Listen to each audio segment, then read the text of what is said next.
Излишнее волнение за свою машину стоило жизни 61-летней женщине. Она скончалась сегодня днем на улице Беломорская. По предварительным данным, пенсионерка нарушила правила дорожного движения, оставив автомобиль там, где это запрещено. Айрат Назипов поговорил с родственниками и узнал подробности. И хотя очевидцы вызвали на место медиков спасти женщину, они были уже не в силах. Ей было 61 год. По рассказам родственников пенсионерки, она остановилась на улице Беломорская. В зоне действия знака остановка и стоянка запрещена. Затем отошла по делам. А когда вернулась, увидела эвакуаторы.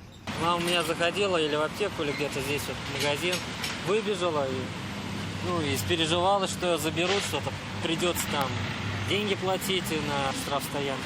В беседе с полицейским водитель эвакуатора отметил, что конфликта с женщиной не было. Машину погрузили на спецтранспорт. В этот момент пенсионерке стало плохо, и она упала на землю. Вскоре на место трагедии приехали ее родственники. Давление подскочило.